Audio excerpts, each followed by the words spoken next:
manajemen data, penyimpanan, dan pemanggilan kembali, manipulasi dan analisis data, serta keluaran sebagai hasil akhir atau output. Hasil akhir atau output dapat dijadikan acuan dalam pengambilan keputusan pada masalah yang berhubungan dengan geografi. Jadi, SIG adalah sistem berbasis komputer yang digunakan untuk menyimpan, memanipulasi, dan menganalisis informasi geografis. Selanjutnya, adapun kedudukan atau keterkaitan SIG dengan ilmu lain, dengan contoh ilmu geografi teknik. Di sini, objek kajian geografi ada 3 jenis, yaitu geografi fisik, geografi sosial, dan geografi teknologi. Geografi teknik objek pembahasan meliputi pemetaan, penginderaan jauh, dan sistem informasi geografis sendiri merupakan suatu teknik analisis dan data spasial yang menggunakan komponen seperti hardware, software, dan manajemen. Maka dari itu, pekerjaan dari sistem informasi geografis tidak bisa dilakukan oleh semua orang, sebab sistem informasi geografis sangat berkaitan dengan teknik cara bagaimana seseorang mampu memasukkan, mengelola, memanipulasi, dan menganalisis data spasial.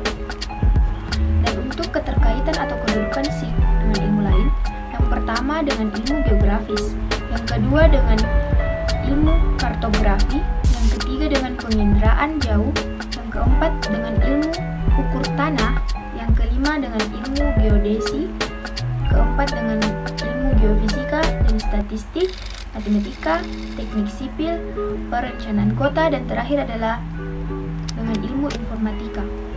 Adapun komponen sistem informasi geografis yang pertama adalah perangkat keras atau hardware, perangkat lunak atau software, manusia atau user, tahap memasukkan atau input, tahap pengelolaan, tahap keluaran atau output, analisis klasifikasi, dan terakhir adalah analisis overlay.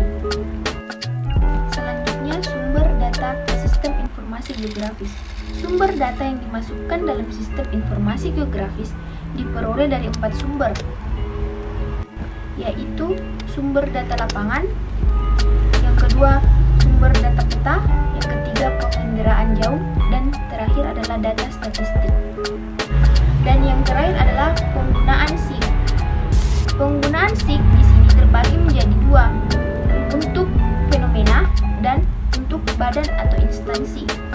Untuk fenomena sendiri, penggunaan SIG yaitu pertama adalah pertambangan, transformasi, kehutanan, bisnis, lingkungan, geologi, hidrologi, dan penggunaan lahan.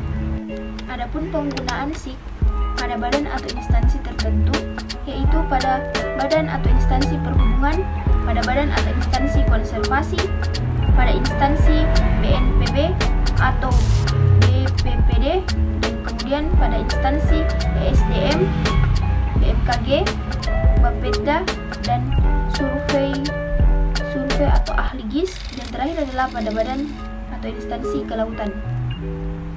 Jadi, dapat kita simpulkan bahwa SIG saat ini sangatlah efektif dalam membantu proses pembentukan, pengembangan, atau perbaikan peta mental yang dimiliki penuh dengan kesan visual. Dapat digunakan sebagai alat bantu utama yang bersifat interaktif, menarik, dan menantang di dalam usaha untuk meningkatkan pemahaman, pembelajaran, dan pendidikan mengenai ide atau konsep lokasi, ruang kependudukan, dan unsur geografis yang terdapat di dalam permukaan bumi. Dapat juga memberikan gambaran yang komprehensif terhadap suatu masalah yang terkait spasial. Semua entitas spasial yang dilibatkan dalam visualisasikan untuk memberikan informasi yang baik, tersirat maupun yang tersurat, memiliki kemampuan yang sangat baik dalam memvisualisasikan data. Adalah kemampuan SIG yang saat ini sangat dibutuhkan di era sekarang. Demikian penyampaian dari saya, kurang dan lebihnya mohon dimaafkan. Wabillahi taufiq walhidayah. Wassalamualaikum warahmatullahi wabarakatuh.